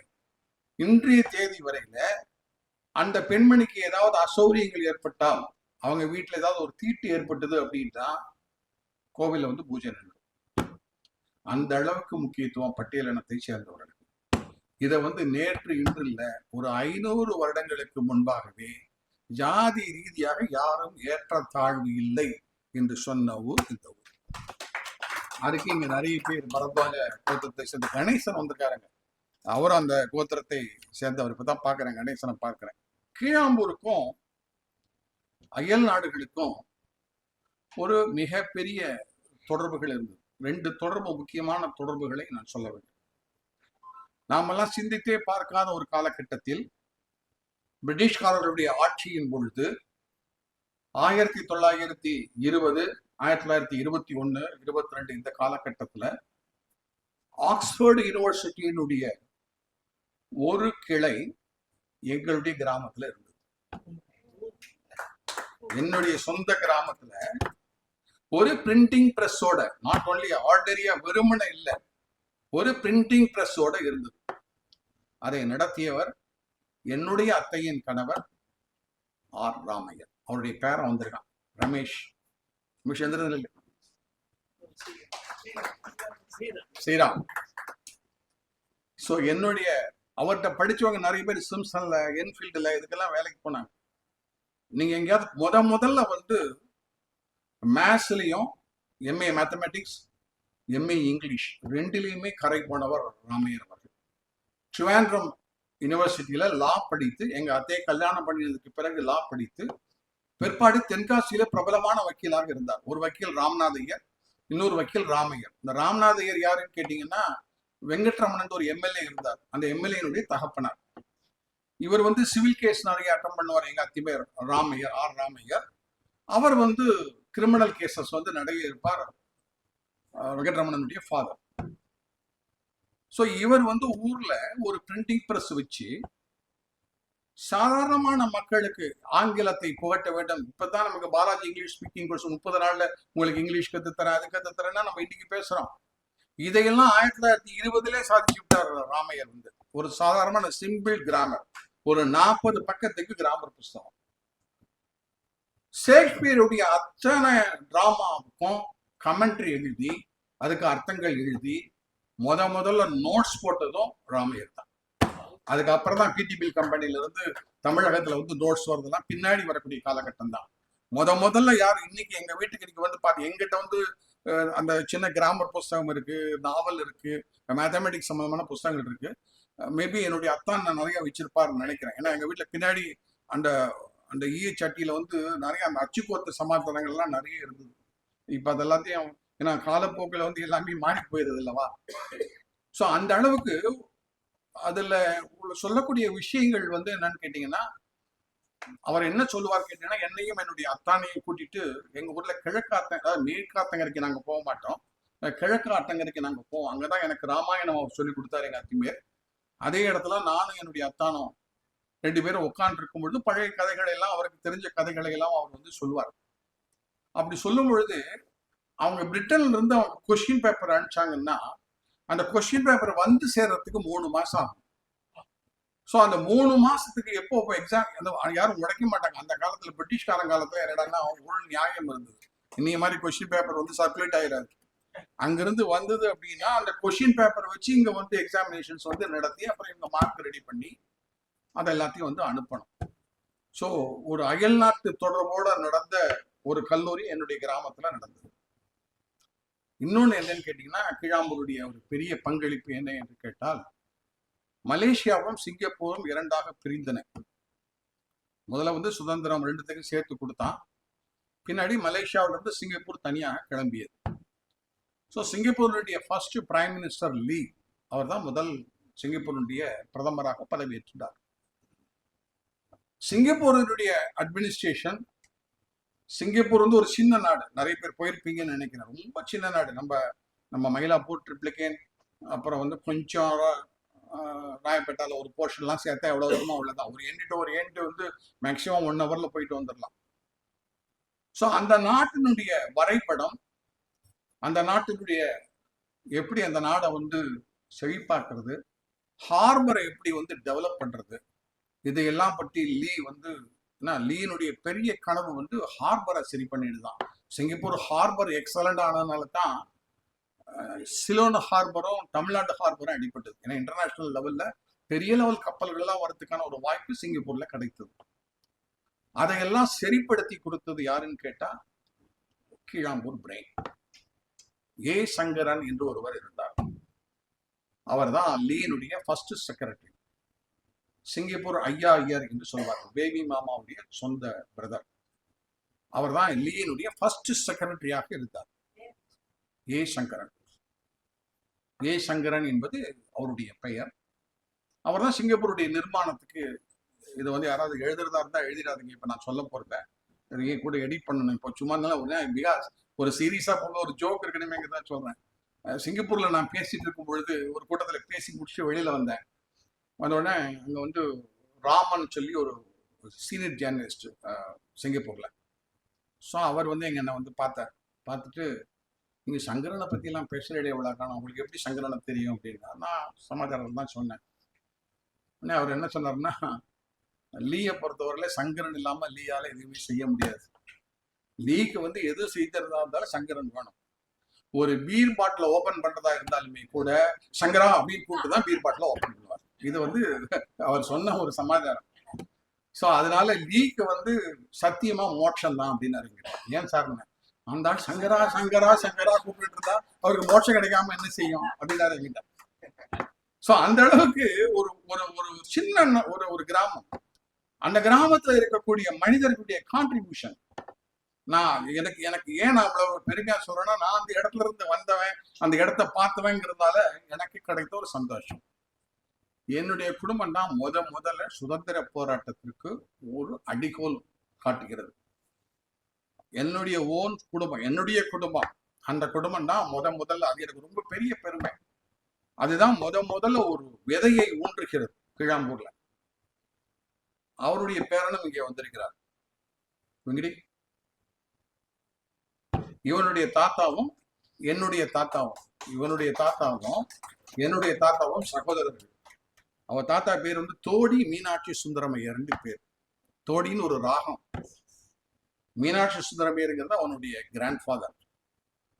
அந்த காலத்துல பாரதியாருடைய பாடல்களையும் தேசபக்தி பாடல்களையும் ஏதாவது ஒரு கூட்டத்துக்கு கோமதி சங்கர தீட்சிதரோ அல்ல மற்றவங்களோ ஏற்பாடு பண்றாங்கன்னா முதல்ல மீனாட்சி சுந்தரத்தை கூப்பிடுன்னு சொல்லிட்டு தான் கூட்டத்தையே ஆரம்பிப்பாங்க. அந்த அளவுக்கு முதல்ல எங்க ஃபேமிலியில இருந்து முதல்ல போராட்டத்திற்கு, அதாவது அவங்க போராட்டத்துக்கு போறேங்கிறது கூட அவருக்கு தெரியாது. ஏன்னா ரொம்ப ஒரு சாதுவான ஒரு மனிதர். அவர் கிளம்பி அவர் எல்லா இடத்துலயும் அநேகமாக சுந்தரபாண்டியபுரத்துல இருந்து ஆரம்பிச்சு கல்தைக்குறிச்சி முடிய எங்கெங்கெங்கெல்லாம் கோமதி சங்கர தீட்சிதரை டிராவல் பண்ணியிருப்பாரோ, எங்கெங்கெங்கெல்லாம் ஏன் சிவராமன் வந்து பிற்பாடு வந்தவர், 1922க்கு பிறகு வந்தவர் சிவராமன். திலகருடைய மறைவுக்கு பிறகு வந்தவர் தான் ஏஎன்எஸ் வந்து சுதந்திர போராட்டத்துக்கு வருகிறார். இவங்கெல்லாம் அதுக்கு முன்னாடி இருந்த ஒரு காலகட்டம். அதுல இருந்தவர் இன்னொருவர் என்னுடைய தாத்தா. நான் அதை பத்தி நிறைய ஃபேஸ்புக்கில் எழுதியிருக்கேன், பத்திரிகைகள் எழுதியிருக்கேன். அவர் வந்து கதருக்காக ஒரு கதர் மூவ்மெண்ட் ஆரம்பிச்சார். அந்த கதர் மூவ்மெண்ட்ல பட்டியல் இனத்தை சேர்ந்தவர்களை மட்டுமே வேலைக்கு சேர்த்து கொண்டார். பச்சை பெருமாள்ன்ற ஒருத்தர், அவர் மேலாம்பூரை சேர்ந்தவர். அவர் தான் எங்களுக்கு வந்து ஒரு தளபதியாக இருந்து இது பண்ணினார். இப்போ அவங்களுடைய குடும்பத்தை சேர்ந்த ஒரு 3வது தலைமுறையை சேர்ந்தவர்கள் இப்போ அந்த எங்க தாத்தா தோட்டம் வைத்திருந்தாரோ அந்த பகுதியில வந்து கருத்தப்புலியூருடைய பஞ்சாயத்து பிரசிடண்டாக இருக்கிறது அந்த பச்சை பெருமாளுடைய கிராண்ட் டாட்டர் தான் இப்போ வந்து இதா இருக்காங்க. என்னை கூப்பிட்டு ரொம்ப நிறைய பேசினாங்கன்னா எங்க தாத்தா என்ன செஞ்சார், அவங்களுக்கு என்ன ஹெல்ப் பண்ணாருங்கிறத. அதுல என்னுடைய தாத்தா வந்து பல பேர்களுக்கு அவரை பத்தின வந்து ஒரு ஹோட்டல் வைத்திருந்தார் திருமங்கலத்துல. அதோட தான் நிறைய பேருக்கு தெரியும், அதுக்கு மேல தெரியறதுக்கான வாய்ப்பு இல்லை. ஹரிஹர சுப்பிரமணியத்திட்டையும் எங்க அப்பாட்டையும் மற்றவர்களையும் நான் பேசின பொழுது கிடைத்த சில தகவல்கள், அதை உறுதிப்படுத்துவது எப்படி? நான் வந்து சும்மா எங்க தாத்தா வந்து மூமெண்ட்ல இருந்தார் சொன்னா அது எல்லாரும் நம்பிட முடியுமா அப்படின்னா அதுக்கு எனக்கு வந்து ஒரு எவிடன்ஸ் வேணும். ஸோ அதுக்கு என்னன்னு பார்த்தேன். முத்துராமலிங்க தேவர் அவர்கள் எங்க கடைக்கு வந்து, எங்க கடை இந்த மீன்ஸ் திருமங்கலத்துல எங்க தாத்தா வச்சிருந்த கடைக்கு வந்து காஃபி சாப்பிடுவதற்காக வருகிறார். வந்த உடனே காஃபி சாப்பிட்டுட்டு 2 தியாகிகள் அங்கிருந்து கிளம்புறாங்க. கல்லால வந்து பைசா கொடுக்கறதுக்கு வராங்க. எங்க தாத்தா பைசா வாங்குவதை மறுக்கிறார்.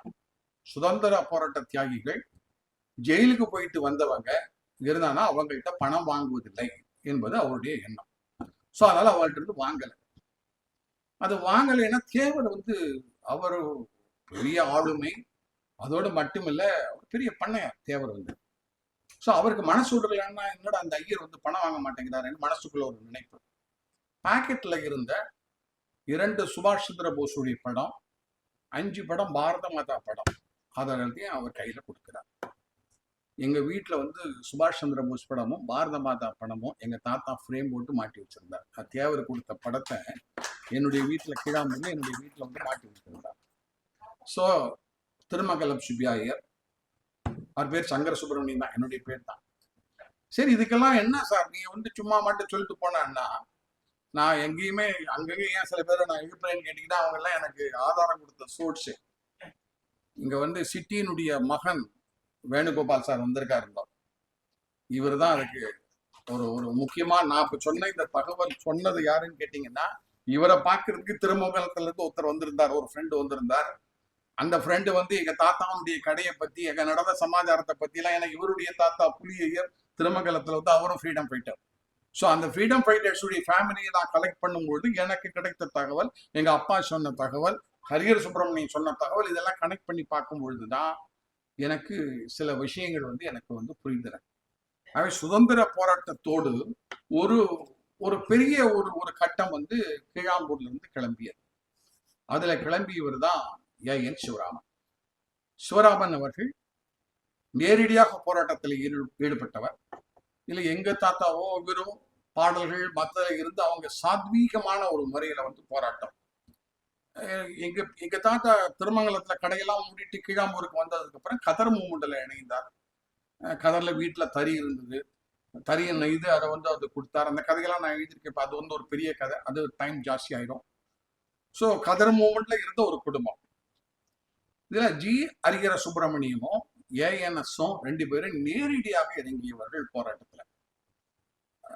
ஸ்ரீகாழியில வந்து வெடிகுண்டு வந்து வெடிச்சது. திருநெல்வேலியில தாமிரபரணி நதிக்கரையில வெடிகுண்டு வைக்கப்பட்டது. கல்டைக்குறிச்சி இருக்க அம்பாசடர்ல இருக்கக்கூடிய அந்த பாலத்துல வைக்கப்பட்டது. ஏன் வைத்தாங்கன்னு கேட்டீங்கன்னா, மலபார்ல இருந்து மூமெண்ட் வந்து திருச்செந்தூர்ல தியாகிகளை அடக்குவதாகவும் ஒரு பெரிய எழுச்சிக்கு திட்டம் போடுவதாகவும் தகவல் கிடைச்சது. அதனால ராம்நாத் கோயங்காவும் சிவராமனும் ஆந்திராவுக்கு போய் ஜெல்டின் குச்சிகளை எல்லாம் வாங்கி கொண்டு வந்து இவங்க 2 பேருமே சேர்ந்து தயார் பண்ணினார்கள் பாம. அதை ஏஎன்எஸ் எழுதியிருக்கிறார் தினமணியில. நான் சொல்ல போறது அதுவும் கதை இல்லை, நீங்க அதை படிச்சீங்கன்னா சுதந்திர தின மலர்ல ஏஎன்எஸ் வந்து எப்படி நாங்க வந்து அந்த பாமை எப்படி எடுத்துட்டு போனேன், எப்படி யார் கையெல்லாம் கொடுத்தேன் அப்படிங்கிறத பற்றி எழுதியிருக்கிறார். சீர்காழியில குண்டு வெடிச்சது. திருநெல்வேலியில வச்ச குண்டு வந்து தலையாரியை எடுத்துவிட்டான். ட்ரெயின் வரதுக்கு முன்னாடி தலையாரியை எடுத்துவிட்டான். ஏஎன்எஸ்க்கு தெரிஞ்சு போச்சு, நம்மள பிடிச்சிருவாங்கன்னு தெரிஞ்சு போச்சு. அங்கிருந்து எஸ்கேப் ஆயிட்டார். இந்த என்னுடைய குருநாதர் ஹரிஹர சுப்பிரமணியம், எனக்கு யார் இந்த தகவலெல்லாம் சொல்றாரோ அந்த ஹரிஹர சுப்பிரமணியம், அவருக்கு அடுத்த வருஷம் 1926 அவருடைய நூற்றாண்டு. ஹரிஹர சுப்பிரமணியத்துடைய நூற்றாண்டு நெக்ஸ்ட் இயர். அவர்தான் சடவடியார் கோவில்ல ரொம்ப காலம் ட்ரஸ்டியாக இருந்தவர். அவர் வந்து ஹரிஹர சுப்பிரமணியம் வந்து 18-19 வயசு அவருக்கு. அவரை வந்து பிடிக்கிறாங்க, போலீஸ் வந்து பிடிக்கிறாங்க. ஏஎன் சிவராமன் எங்க போயிருக்கார், எப்படி எஸ்கேப் ஆனார்? குண்டை வந்து எடுத்துட்டான், தலையாரி எடுத்துட்டான். அவரை ஆழக்கான்ல அப்சாண்டிங் ஆயிட்டாருங்க. ஸோ இவர் ஊர்ல இருந்த கோஷம் போட்டுட்டு இருந்த ஒரு தியாகி, ஒரு பஜனைக்கெல்லாம் போவாரு. ஸோ உனக்கு தெரிஞ்சிருக்கிறதுக்கு வாய்ப்பு இருக்குன்னு இவரை பிடிக்கிறாங்க. பிடிச்சிட்டு திருநெல்வேலிக்கு அவரை கூட்டிட்டு போறாங்க. திருநெல்வேலியில பாலம் போலீஸ் ஸ்டேஷன் ஒன்று இருந்தது. அதை இங்க இருக்கக்கூடிய பல பேர் பார்த்துருக்கிறதுக்கான வாய்ப்பு இல்லை. ஏன்னா இப்ப அதை எடுத்துட்டா, இப்ப தள்ளி வச்சு பாலஸ்டிவர்ஸ் பக்கத்துல பாலம் போலீஸ் ஸ்டேஷன். அங்க வந்து கிருஷ்ண ஐயங்கார் அப்படின்னு ஒரு ஐயங்கார் ஒருத்தர் வந்து போலீஸ் இருக்கக்கூடிய எஸ்பியாக இருந்தார். அவர் இவரை கூப்பிட்டு, உனக்கு தெரியாம இருக்கிறதுக்கு வாய்ப்பில்லை, நீ அவரும் ஒரே ஊரை சேர்ந்தவங்க, ஸோ அதனால உனக்கு ஏதாவது விஷயம் தெரிஞ்சிருக்கும்னு கேட்கிறாரு. இவர் சொல்லறதுக்கு மறுக்கிறார். இவருக்கு விஷயம் தெரியும், இது எங்க ஓடி போனார் வச்சாருங்கிற விஷயம்னா ஹரிஹர சுப்பிரமணியத்துக்கு தெரியும்.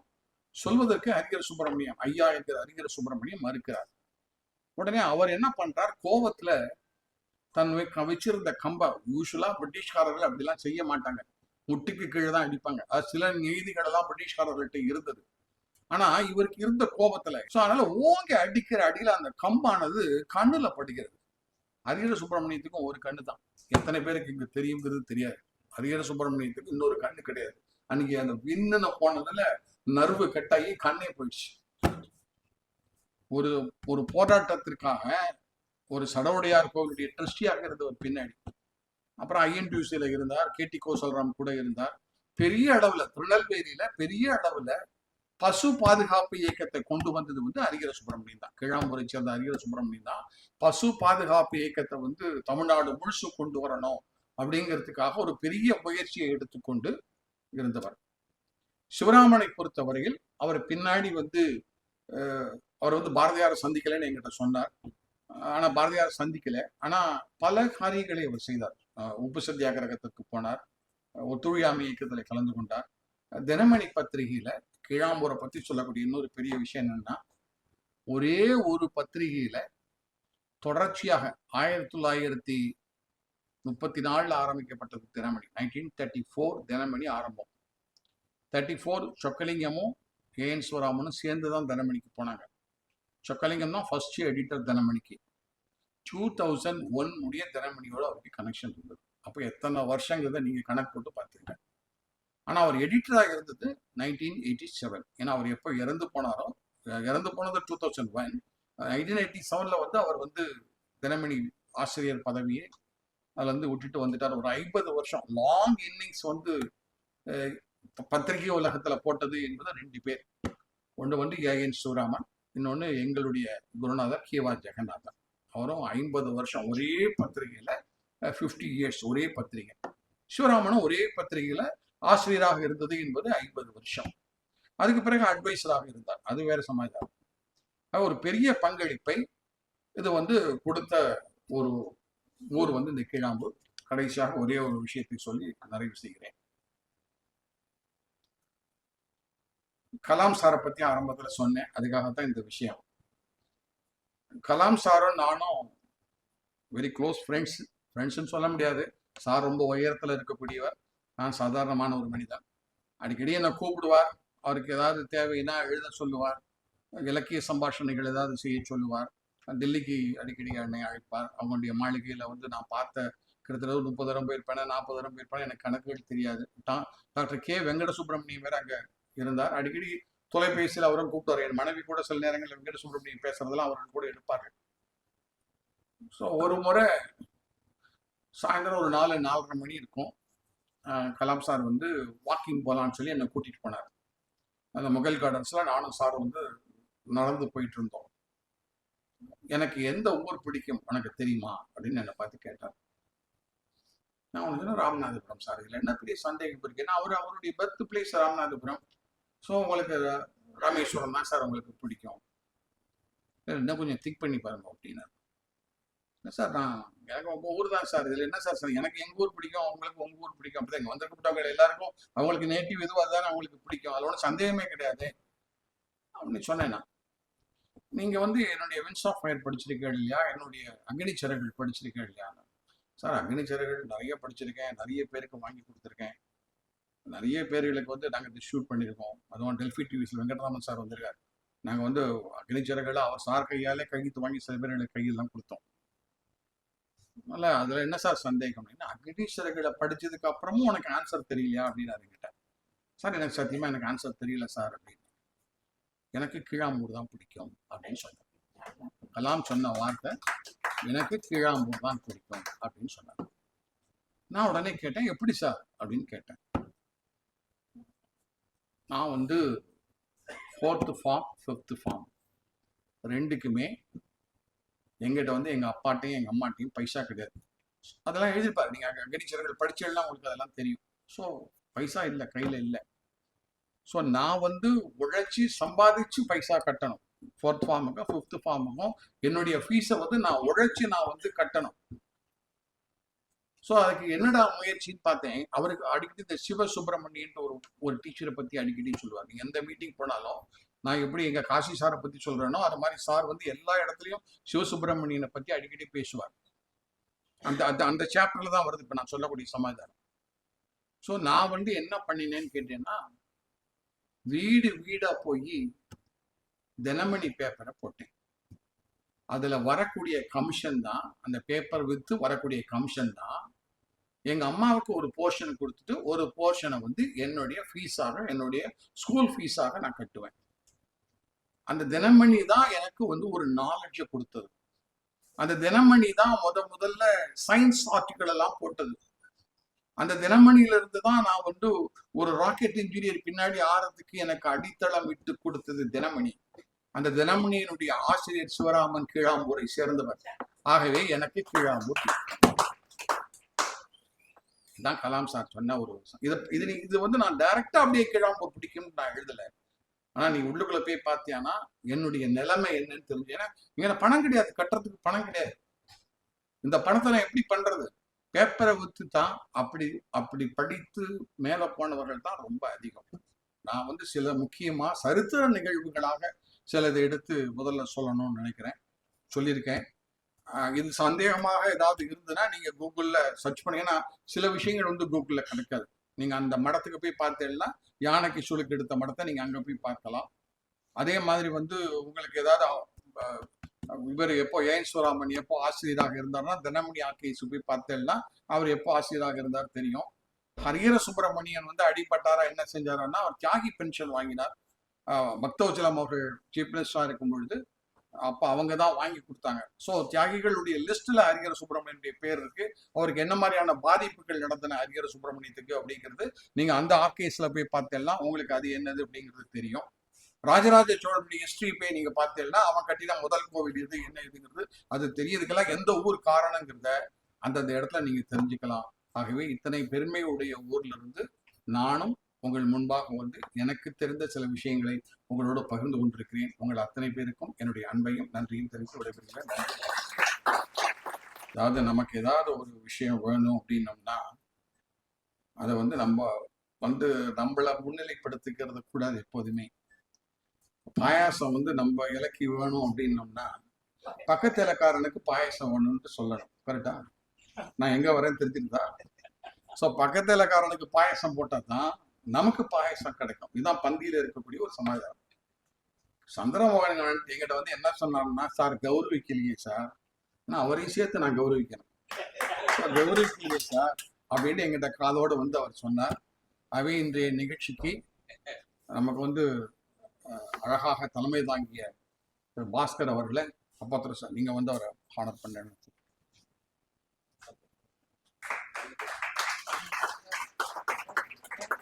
அப்பாத்திர வந்து பெரிய சாகித்ய கர்த்தா. அதோட மட்டும் என்னுடைய சொந்தக்காரர்.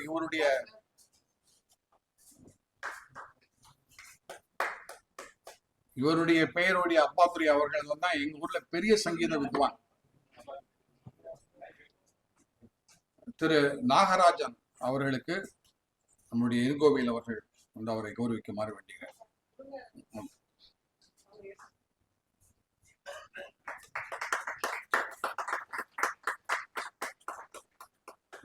கிருஷ்ணமூர்த்தி அவருக்கு வந்து கல்டக்குறிச்சி சம்பந்தம் உண்டு அவருக்கு. ஏன்னா அவங்களுடைய மனைவி வந்து கல்டக்குறிச்சியிலிருந்து வந்தவங்க. பாரதி கவலர் ராமமூர்த்தியுடைய சிஸ்டர்ஸ் டாட்டர் அவங்க. அதனால ஒரு கல்டக்குறிச்சிக்காரர் அவருக்கு வந்து ஹானர் பண்ணதான் சரியா இருக்கும். கவிஞர் மீ விஸ்வநாதன்.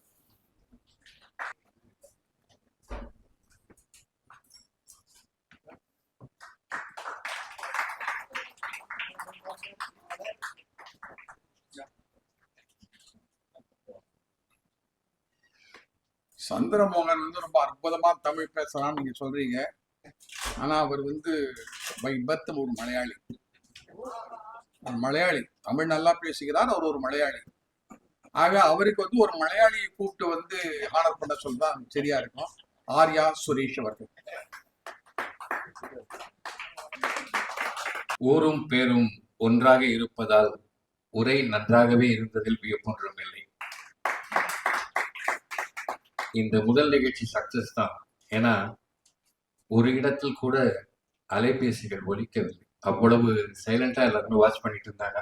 அது ஒரு பெரிய சக்சஸ். விழாவின் நிறைவு பகுதிக்கு வருகிறோம். இவர் பார்வைக்கு மிகவும் எளிமையானவர், ஆனால் வலிமையான தனது படைப்புகளால் நம்மை சொக்க வைக்கும். நாகச்சொக்கலிங்கம் அவர்களை நன்றி உரையாற்றுமாறு அன்போடு அழைக்கின்றோம். நன்றி உரை. தமிழகத்தில் உள்ள தலைசிறந்த ஊர்கள் பற்றிய இந்த நிகழ்ச்சியில் பங்கு கொண்ட அனைவருக்கும் வணக்கம். இலக்கியங்கள் எங்கே போகின்றன, திருக்குறளை தேடி. முதல்ல 7 மணி நேரம் திருக்குறளை பற்றி பேசினார். திருக்குறள் எங்கே போகின்றது, நதிகளை தேடி. நதிகள் எங்கே போகின்றன, ஊர்களை தேடி. இனி ஊர்களை பற்றி கீழாம்பூர் அவர்கள் உரை நிகழ்த்த போகின்றார். அவரவருக்கு சிறந்த ஊர் அவரவர் பிறந்த ஊராகத்தான் இருக்கும். இவர் அப்துல் கலாம் அவர்களுக்கும் பிடித்த ஊராக கீழாம்பூரை சொல்லியிருக்கிறார். அந்த வகையில் முதலாக கீழாம்பூர் ஊர் பற்றி கீழாம்பூரை பேசும் இந்த நிகழ்வில் நாம் கீழாம்பூரையும் தெரிந்து கொண்டோம். அவருக்கு நெஞ்சம் நிறைந்த நிறைவான நன்றி, நிலையான நன்றி. நெஞ்சம் நிறைந்த நிலையான நன்றி. நிகழ்ச்சியை துவக்கி வைத்த ஸ்ரீ சிவ சைலபதி ஸ்ரீ பரம கல்யாணி பக்த சபையின் முன்னாள் தலைவர் திரு ஆர் நாகராஜன் அவர்களுக்கு உள்ளம் கவர்ந்த உவகை நன்றி. உள்ளம் கவர்ந்த உவகை நன்றி. வரவேற்புரை ஆற்றிய சிவசைலபதி ஸ்ரீ பரம கல்யாணி பக்த சபையின் துணைத் தலைவர் திரு எம் கிருஷ்ணமூர்த்தி அவர்களுக்கு அகம் கனிந்த அன்பான நன்றி. அகம் கனிந்த அன்பான நன்றி. தலை சிறந்த ஊர்கள் பற்றிய தலைமை என இன்றைய முதல் நிகழ்ச்சிக்கு தலைமை தாங்கிய டாக்டர் பாஸ்கர் அவர்களுக்கு என தலைமைங்கிறதுனால சிந்தை கொண்ட சீரான நன்றி. சிந்தை கொண்ட சீரான நன்றி. இனிதாக நிகழ்ச்சியை இணைத்த இணைப்புரை திலகம் ஸ்ரீ சந்திரமோகன் அவர்களுக்கு இதயம் கனிந்த இனிய நன்றி. இதயம் கனிந்த இனிய நன்றி. நிகழ்ச்சியை வடிவமைத்து ஏற்பாடுகள் நல்ல முறையில் செய்த தேஜஸ் ஃபவுண்டேஷன் திரு ராஜன் அவர்களுக்கு மனமார்ந்த மகிழ்வான நன்றி. மனமார்ந்த மகிழ்வான நன்றி. நிகழ்ச்சிக்கு உதவிய அன்பர்கள் கிழமைகள் இதழின் மேலாளர் திரு அசோக் அவர்களுக்கும் கிழமைகள் இதழின் டிசைனர் வடிவமைப்பாளர் திரு லோகராஜ் அவர்களுக்கும் நன்றியுரை நவீன்ற நாகசுக்கலியும் ஆகிய எனக்கும் நன்றியுரை சொல்ல வாய்ப்பளித்த கீழாம்பர் அவர்களுக்கும் மற்றும் அனைவருக்கும் பணிவு கலந்த பண்பான நன்றி. பணிவு கலந்த பண்பான நன்றி. நிகழ்வில் மகிழ்வோடு நெகிழ்ந்த உங்கள் அனைவருக்கும் வணக்கமுடன் நன்றியோ நன்றி. வணக்கமுடன் நன்றியோ நன்றி. வணக்கம்.